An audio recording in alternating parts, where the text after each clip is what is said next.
You know, there's just something that's not quite right about this presentation. Something that seems off.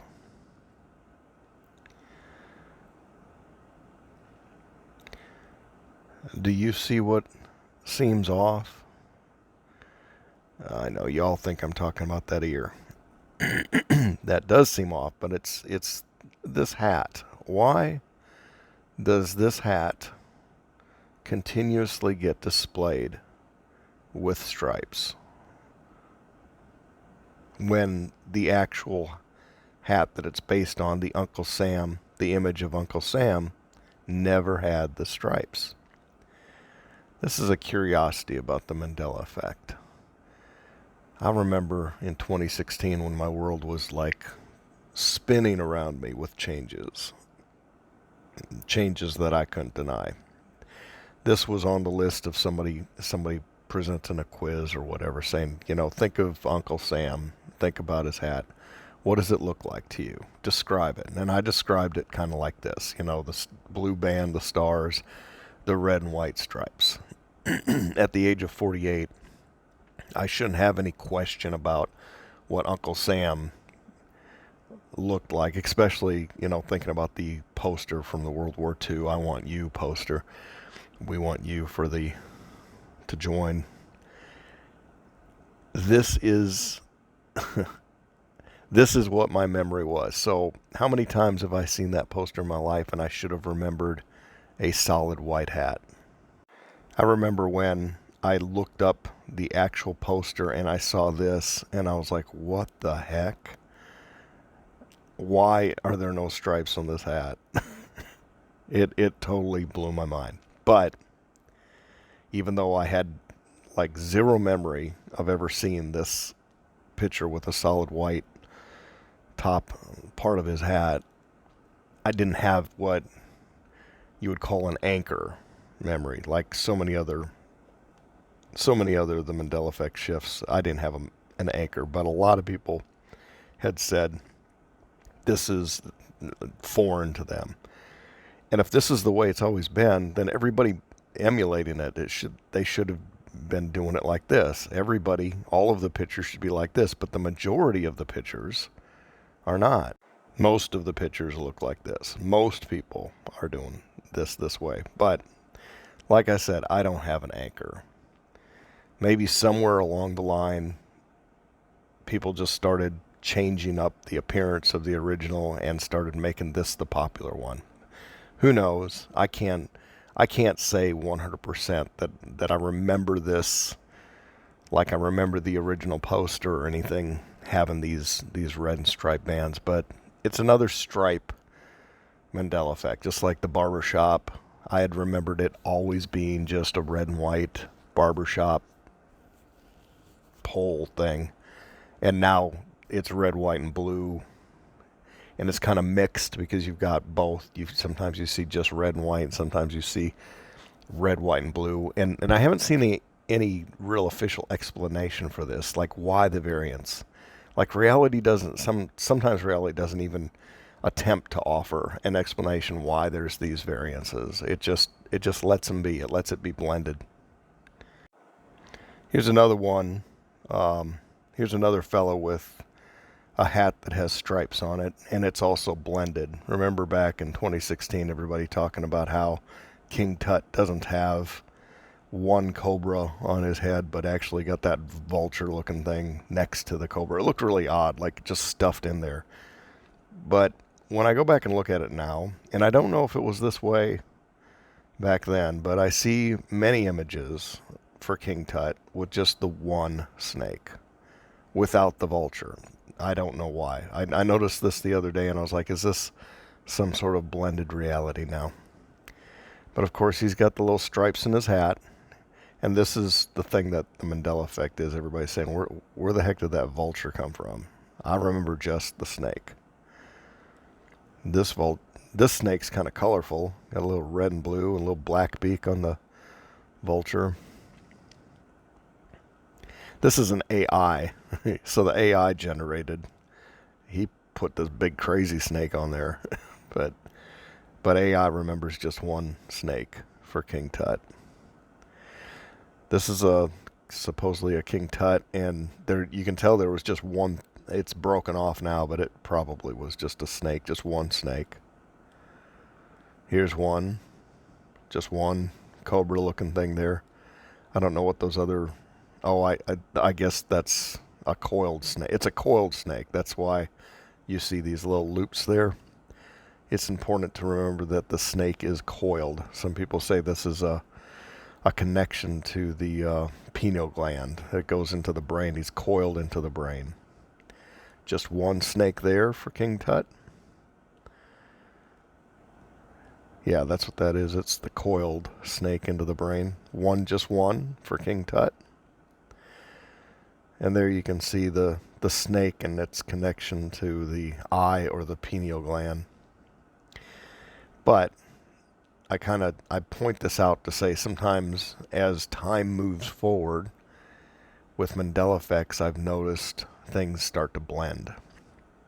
And I can't say that I thoroughly exhausted my research for every single Mandela effect every time something was noticed. But back in 2016, when people were pointing out the odd snake vulture look on King Tut, I'm pretty sure I looked to see if there was any images still existing of him with just one cobra.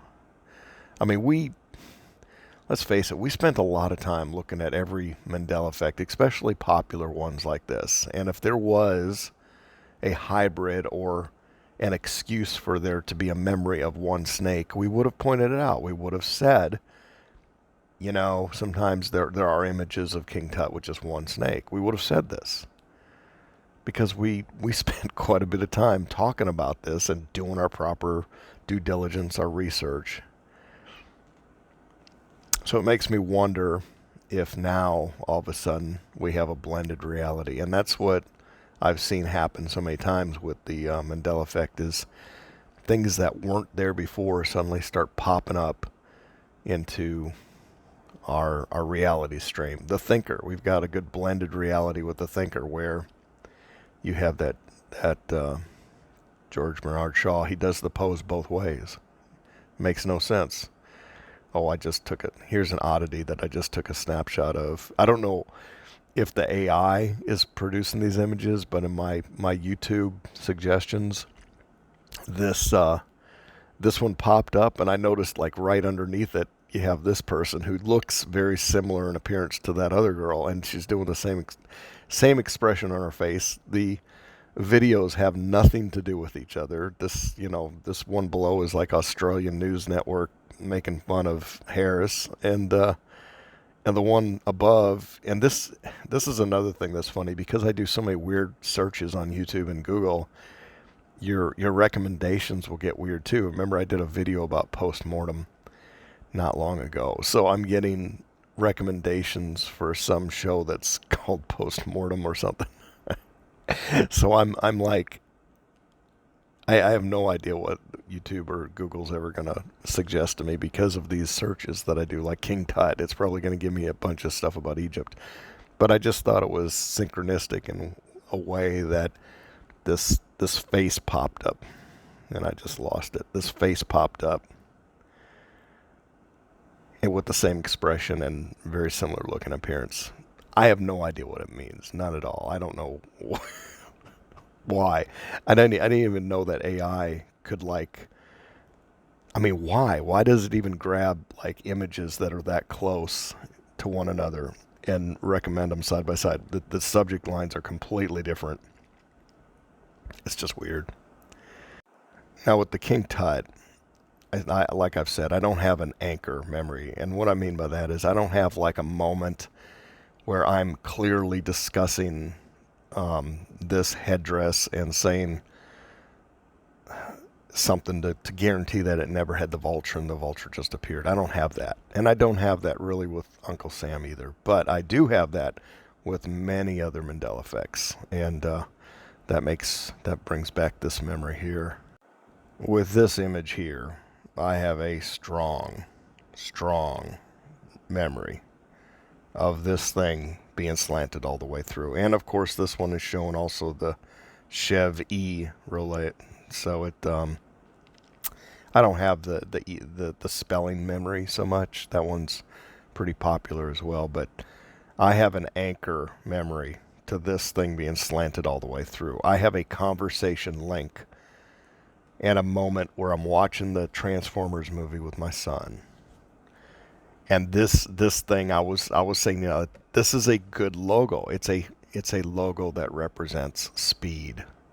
It just looks like a car that's moving fast, specifically because it's slanted all the way through. So this became an anchor for me.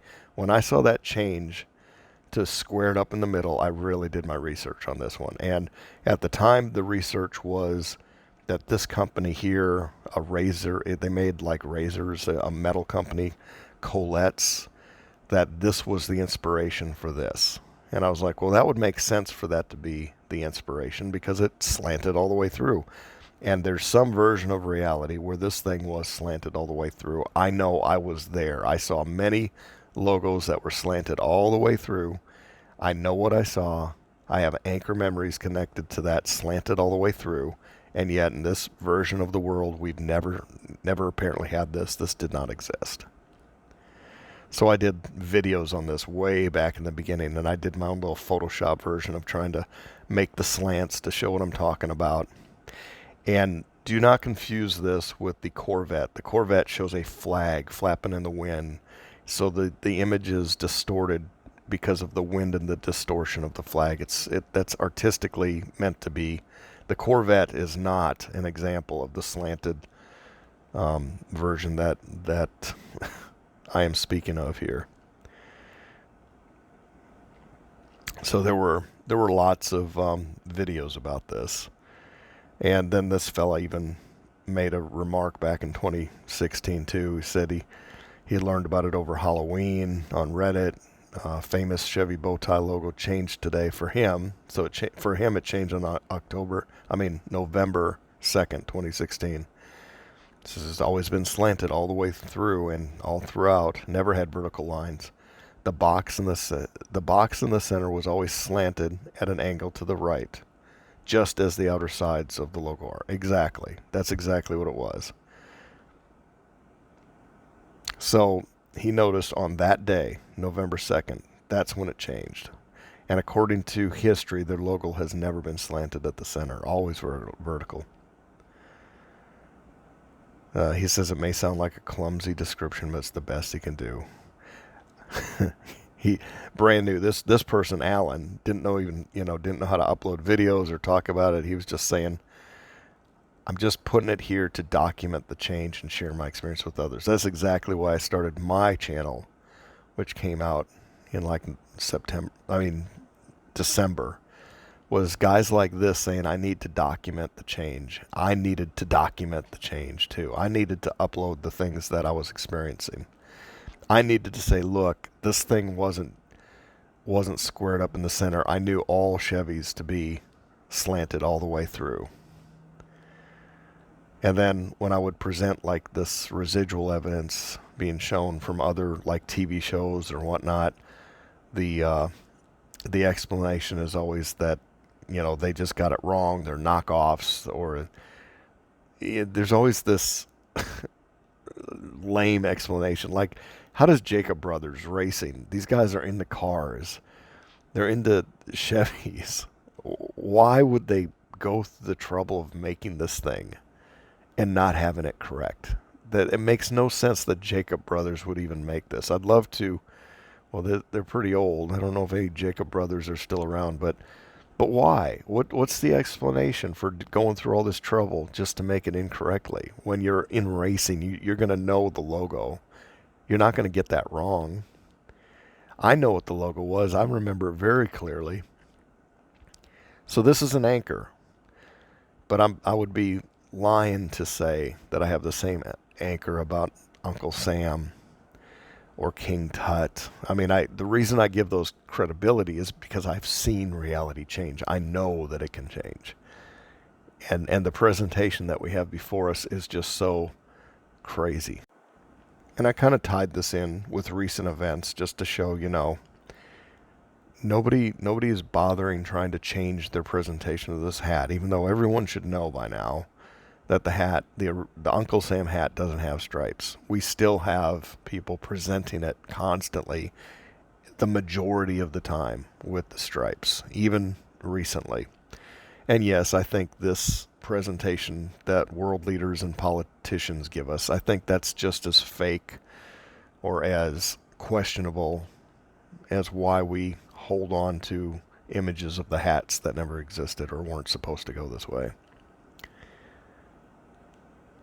We live in a very weird world that I often wonder why don't more people see that there's something off about this. There's something off about this place. The whole place. It's just something off about it. There's something very manipulating about this place. We're being manipulated, and it's so strong. I think the obvious ways in which people and powers try to manipulate me are becoming more and more apparent, more and more obvious. It's hard for me to look at anything now without calling out the bullshit. It's like this is nothing but manipulation. And I see that with reality itself. I see with reality itself the nudging and the manipulation to push me in certain directions. And I get naturally, this is just very natural to resist anything or anybody or anything that's pushing you to do something you're going to resist. And I'm resisting going along with the presentation.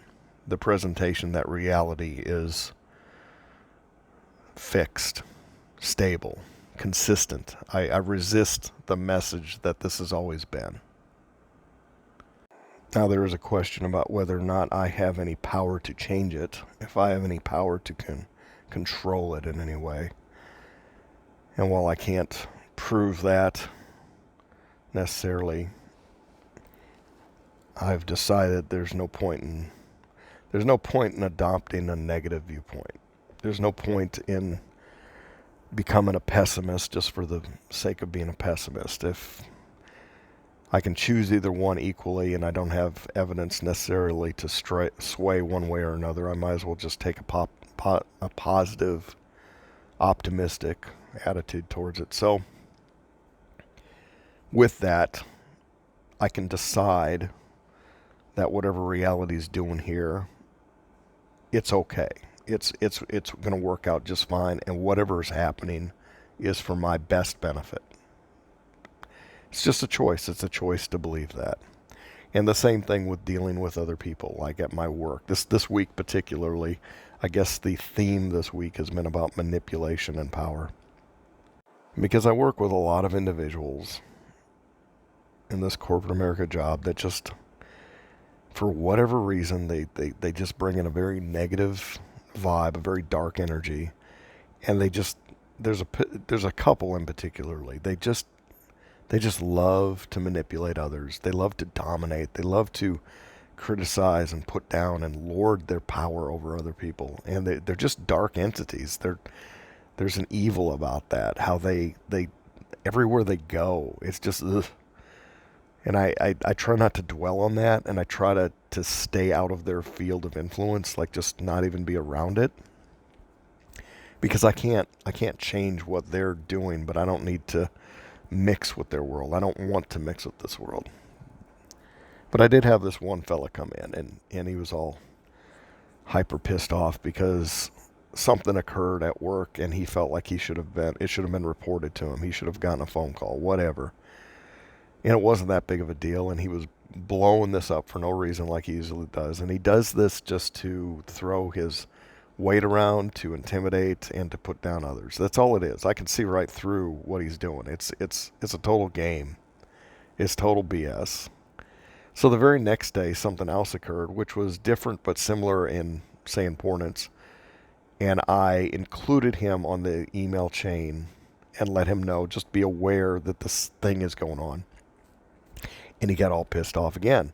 Now he got pissed off not for not being notified. He got pissed off for being notified. He got pissed off that he was taking what was said and reinterpreting interpreting everything like he was being pushed into doing something. And he was totally twisting my words and everything that was said concerning this. And I could see very clearly this guy's doing nothing but trying to manipulate and make others feel bad and dominate everybody and dominate me. I could just see very clearly the stupid game that this guy plays. And I guess the positive thing is I just didn't let it bother me. I'm like, dude, I don't care. I don't care if you get upset. I don't care what you say here. All I'm saying is you should be aware, like you want to be aware, and this is the info. Do with it whatever you will. And he couldn't really do much more except try to reframe the conversation in a way that made him look right because his ego was at stake. But this is the kind of thing I deal with. There's another high-powered person too, very high-powered, and she's not attacking me, but I'm witnessing her attack others, and it's just a bullying behavior, corporate bullying. It's so prevalent in this world, and it's so part of the way the structure of this world is manipulation and bullying, and she's bullying other people, and it's sad because the bullying results in it, like not only people having real anxiety and medical, people have health problems because of this crap, and it's all stupid crap. It's all over stupid things. But people lose their jobs and they struggle. I mean, I went through this last year or 2 years ago before I came to this place, which this place has got all the bullying and manipulation that corporate America reeks with. But this is nothing compared to where I was back before I started this. A year and a half ago, I was in like the worst bullying environment ever. I've never met a bully as much as the guy I was working for, and he would stress me out so bad. So unprofessional. I would tell my wife, I've got to get out of this place. I'm literally going to die of a heart attack if I keep going in. And then I had a good friend that I worked with and other people saying, just don't let it bother you. Why do you even care? And I'm like, I don't know. I don't know why it bothers me. I understand the life lesson here is to be able to just be shielded enough that bullies don't bother me and not care, not worry about financials, not worry about tomorrow, just not worry about anything. In my head, I understood that, but I could never internalize it fully. I couldn't internalize the bullying, and I felt trapped because for me to leave the environment felt irresponsible. You know, I've got a family to feed, I've got bills to pay. To just up and quit, to give them the finger and leave felt very irresponsible. So I intentionally allowed myself to be bullied by a complete a-hole for that reason. I would not. So in a way I was trapped, and in another way I wasn't, because I was free to leave at any time I wanted. So I could have walked out and I could have just trusted God and the universe to take care of things. But I felt that it was irresponsible to leave a job before having another one completely lined up. And I didn't want to take that chance. So I wonder if reality somewhat is that way itself. Am I in a trap that I could walk out of any time, but I feel some sort of obligation to see this through? This version of life? I don't know. And I don't know what all this means, but I continue to document my findings and comparisons to daily life, my day-to-day corporate life, and the world around me, and the manipulation, and how this thing all connects, what it all means, what this means. So there's my thoughts for today. Hope you all have a great day. If you all have it all figured out, go ahead and share. I mean, if you do share, I do like to understand, like where you're getting your information from. Are you channeling it? Are you researching some researcher like David Icke? I've heard enough theories, but I guess it doesn't hurt to hear them again. Mull it over. What's it all about? But I guess that's it for today. Y'all have a good one. It's Friday. Yay. Get to walk into this weekend. Of course, my weekends are more work than work now, but that's all right. You all have a good one, and God bless.